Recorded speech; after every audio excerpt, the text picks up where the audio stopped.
Madanapalle files దగ్ధం కేసుకు సంబంధించి కీలక వ్యక్తిని అరెస్ట్ చేశారు ఆంధ్రప్రదేశ్ పోలీసు. ఎప్పుడైతే కూటమి ప్రభుత్వం ఆంధ్రప్రదేశ్ రాష్ట్రంలో అధికారంలోకి వచ్చిందో రాష్ట్ర వ్యాప్తంగా పలు కీలక కార్యాలయాలకు సంబంధించి చాలా ముఖ్యమైన దస్త్రాలు మిస్ అయిపోవడం కావచ్చు, తగలబెట్టడం రాష్ట్ర వ్యాప్తంగా అనేక అంశాలకి తావివ్వడం జరిగింది. ఇదే అంశానికి సంబంధించి మనం పూర్తి వివరాలు తెలుసుకుందాం. మనతో ఉన్నారు సోషల్ యాక్టివిస్ట్ శ్రీలీల గారు.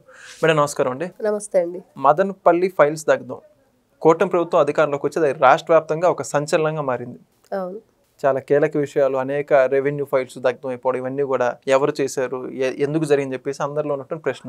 అయితే దానికి సంబంధించి పోలీసులు అప్పుడే విచారణ వేగంగా జరిపినటువంటి పోలీసులు మొన్నటి రోజున చూసుకుంటే మాధవ్ రెడ్డి గారిని అరెస్ట్ చేయడం జరిగింది. అయితే ఆయన ఇప్పటికి కూడా విచారిస్తున్నారు. ప్రస్తుతం ఆయన పోలీసుల అదుపులో ఉన్నాడు. ఈ అంశానికి సంబంధించి మీరేమంటారు? ఎవరైతే ఈ వంకి రెడ్డి మాధవరెడ్డి అనే వ్యక్తి అసలు ఎవరు ఏంటి అని చూస్తే, మనం కూటమి ప్రభుత్వం అధికారంలోకి వచ్చాక అందరికీ తెలిసిన విషయం ఏంటంటే కలెక్టర్ కార్యాలయంలో ఫైళ్ళు దగ్ధం. అసలు ఎందుకు జరిగింది ఫైర్ యాక్సిడెంట్ ఏంటి అనే ఆరాలు చాలా లోతుకెళ్ళి పరిశీలించిన తర్వాత ఇప్పుడు జరిగి కొన్ని నెలలు అయిపోయింది. మరి ఇప్పటికీ దానికి సృష్టికర్త ఎవరు అసలు అనే విషయం బయటకు వచ్చింది. ప్రజల్లో ఒక క్యూరియాసిటీ అనమాట, ఏం జరుగుతుంది, మా భూములు ఏమవుతున్నాయి, మరి ఈ భూ సంబంధించిన వివాదాలన్నీ ఎందుకు వస్తున్నాయి, అందరి వేళ్ళు ఎటువైపు చూపించినాయి అంటే పెద్దిరెడ్డి రామచంద్రారెడ్డి. మరి ఆయన అడవులనే కొల్లగొట్టేశాడు, పెద్ద పెద్ద ప్యాలెస్లు కట్టేసి ఏదైతే అక్కడ ఒక ప్రజాప్రతినిధిగా ఉండి వచ్చిన ఏదైతే నిధులు ఉన్నాయో వాటన్నింటినీ కూడా దుర్వినియోగం చేసేసి అక్కడ రోడ్లు వేయించుకొని అదేమంటే అడవిలో కట్లు కొట్టే వాళ్ళ కోసం నేను ఇల్లు కట్టాను అన్నట్టు మాట్లాడాడు. నిజంగా ఇదే మాట్లాడాడు. మేకలు కాసుకునేవాడు, మేకలు కాసుకునేవాళ్ళు, సెక్యూరిటీ వాళ్ళు, పనోళ్ల కోసం పెద్ద బంగ్లా కట్టిన వ్యక్తి ఎవరంటే పెద్దిరెడ్డి రామచంద్రారెడ్డి అని అయితే అందరూ చెప్పుకుంటున్నారు ఈ రోజున. మరి అట్లాంటి పెద్దిరెడ్డి రామచంద్రారెడ్డి అనే వ్యక్తికి సంబంధించి ఈ రోజున అందరి వేళ్ళు కూడా ఈ ఫైల్స్ దగ్ధం చేసింది ఆయనే, ఆయన అనుచరులే అనేది గట్టిగా వినిపిస్తున్నారు ప్రజలందరూ కూడా. ఎందుకు అలా వినిపించడానికి కారణాలు ఏంటి అంటే, ఈ రోజున ఎవరైతే సిఐడి సిబిఐ వాళ్ళు పోలీసులు రంగంలో దిగాక ఏం జరిగింది, అసలు ఎవరు ఈ వంకిరెడ్డి మాధవరెడ్డి అనే వ్యక్తి ఎవరు అని అంటే ఇతనే దీంట్లో కీలక పాత్రధారి. అసలు అతని ఇంట్లో సోదా చేస్తే ఏంటది ఇల్లా రెవెన్యూ ఆఫీసా అన్నట్లుంది. మరి ఈ రోజున ఎక్కడ ఎంఆర్ఓ ఆఫీసుల్లోనో రెవెన్యూ డిపార్ట్మెంట్లోనో ఉండాల్సిన ఫైల్స్ అన్నీ కూడా వీళ్ళ ఇంట్లో దొరికాయి. మరి దాన్ని చూసి ఒక్కసారిగా అవాక్కయ్యారు పోలీసులు. ఏంటి ఇదంతా, మరి ఇంత పెద్ద మొత్తంలో ఫైల్స్ 509 ఫైల్స్ మీ ఇంట్లో ఎందుకు ఉన్నాయి అని అడిగితే అతను దేనికి కూడా సమాధానమే లేదు.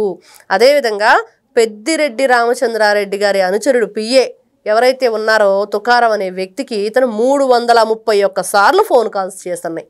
అసలు ఈ రికార్డ్ అంతా చూస్తుంటే అసలు ఇతన్ని ఒక సినిమా పక్కీలో పట్టుకున్నారు ఈ వంకిరెడ్డి మాధవరెడ్డిని అనేది మనకు తెలుస్తుంది. ఇతను ఇల్లు వదిలేసి వెళ్ళిపోవటం, ఎక్కడున్నాడో తెలియకపోవటం. అదేవిధంగా పోలీసులకు అందిన సమాచారం ఏంటంటే ఇతను తన ఫామ్ హౌస్ దగ్గర ఒక కళ్యాణ మండపాన్ని మెయింటైన్ చేస్తున్నాడు, దానికి సంబంధించి అక్కడే అతను ఉంటున్నాడనే సమాచారం తీసుకోవటం. వీళ్ళంతా కూడా ఒక లీజుకు కావాలి, ఏదో ఫంక్షన్ ఉంది కళ్యాణ మండపం మనకి ఆ రోజున అని చెప్పేసి మాట్లాడాలి అన్న దీనిలో అతనికి సమాచారం ఇచ్చినట్లుగా, అతను అదే మాట్లాడటానికి బయటకు వచ్చినప్పుడు పట్టుకొని అరెస్ట్ చేసినట్లుగా మనకు పూర్తి వివరాలు ఈ రోజున అందిని.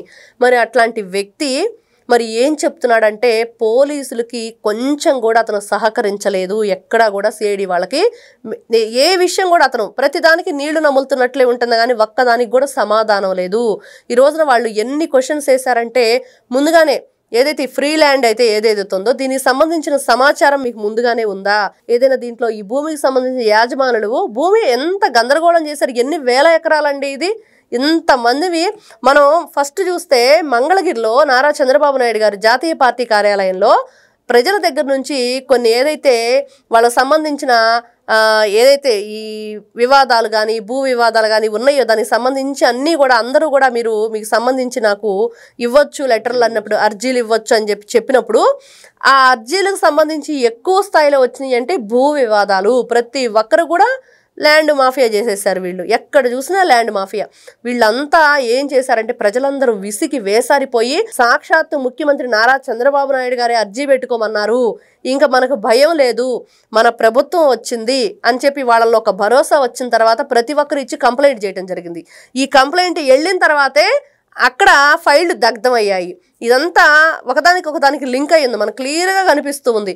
ఈ ఫైల్ దగ్ధమైన తర్వాత ఏం జరిగిందంటే, ఎందుకు దగ్ధమైనట్టు ఏదో ఫైర్ యాక్సిడెంటో లేకపోతే ఏదో జరిగింది అనుకున్నారు, కానీ ఏదైనా షాక్ సర్క్యూట్ అయ్యిద్ది నైట్ టైం ఇట్లాంటివన్నీ వస్తూ ఉంటాయి.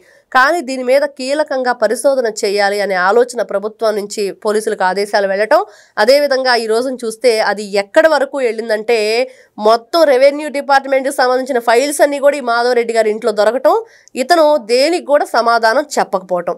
ఈ రోజున ఎంత భయంకరమైన సిచ్యువేషను, ఎంతమంది కష్టపడి వాళ్ళ తండ్రో తాతో వాళ్ళ నుంచి వచ్చిన ఆస్తిని వీళ్ళు అడ్డగోలుగా దోచేస్తే ప్రజలు ఈ రోజున ప్రసక్తే లేదు, వీళ్ళని వదిలిపెట్టద్దు అని చెప్పి అయితే గట్టిగా కోరుకుంటున్నారు. మరి అయితే రానున్న రోజుల్లో దీని వెనకాల ఉన్నటువంటి ఇంకా మీరు చెప్పినట్టుగా ఇంకా పెద్దలందరూ ఈ విషయాలు కూడా బయటకు వచ్చే అవకాశం ఉందంటారు? మరి ఖచ్చితంగా అండి, ఎవరు కూడా వదిలిపెట్టే పనే లేదు. ఈ రోజున మంచి ప్రభుత్వం వచ్చింది, ప్రజల ప్రభుత్వం వచ్చింది. ప్రజా పరిపాలన ఏ విధంగా ఉండిద్దో ప్రజలు ఈ రోజున పట్టాభిషేకం చేశారు. 11కు పరిమితం చేసి పక్కన కూర్చోబెట్టారు వైసీపీకి. ఎందుకంటే జగన్మోహన్ రెడ్డి గారు పదే చెప్పారు, నేను మీకు మంచి చేస్తేనే నాకు ఓటేయండి అని.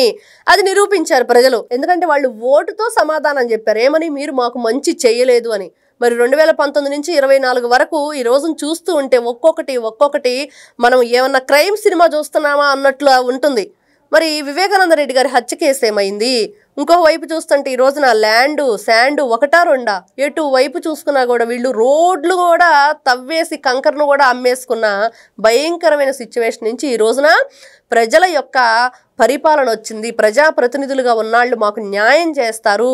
ఈ రోజున న్యాయబద్ధంగా చట్టబద్ధంగా అందరూ కూడా అన్యాయం జరిగిన వాళ్ళకి న్యాయం జరుగుతుంది. కోర్టుల్లో పోలీసులు, ఒకప్పుడు పోలీసులు వాళ్ళు చేసే వృత్తిని మర్చిపోయారు. మరి జగన్మోహన్ రెడ్డి గారు ఎప్పుడు డ్రెస్ వేసుకుని రమ్మంటే అప్పుడు వచ్చారు తప్పించి వాళ్ళకంటూ ఒక ఏదైతే ఉందో డ్యూటీ అనేది మర్చిపోయారు. ఆ విషయాన్ని పదే జగన్మోహన్ రెడ్డి గారు మీ బట్టలోడి సమాజం ముందు నిలబెడతానన్నప్పుడు అర్థమవుతుంది ఏ విధంగా ఈ రోజున ఐపీఎస్లు ఐఏఎస్లు సస్పెండ్ అయ్యి బయట నిలబడ్డారనేది. మరి అట్లాంటి ఈ రోజున ప్రజలు ఒకటే ఆలోచించారు, కూటమి ప్రభుత్వం అధికారంలోకి వచ్చాక వాళ్ళ సమస్యలన్నీ కూడా బయటికి చెప్పడం స్టార్ట్ చేసిన తర్వాత అందరి మీద ఎంక్వైరీ చేయటం, ఈ భూముల విషయం కానివ్వండి, అదేవిధంగా ఆడపిల్లల మీద అఘాయిత్యాలు కానివ్వండి, ఈ బూతుల రాజకీయాలు కానివ్వండి, ఒకటి కాదు ప్రతి ఒక్కటి కూడా దేన్ని కూడా వదిలిపెట్టద్దు. కాబట్టి ఖచ్చితంగా మీరు అన్నట్లుగా ఎవరైతే పెద్దలు ఉన్నారో దీని వెనుక వాళ్ళందరూ ఖచ్చితంగా బయటికి వస్తారు. ప్రజలందరూ కూడా బయటికి రప్పించాలని చెప్పి కోరుకుంటున్నారు. కాబట్టి ఎవరైతే దీనికి మెయిన్ పాత్రధారి సూత్రధారి ఉన్నారో వాళ్ళకి శిక్ష పడక తప్పదు అనేదైతే మనకు క్లియర్గా అర్థమవుతుంది. Thank you. నమస్తే. Please subscribe to Leo News for more videos.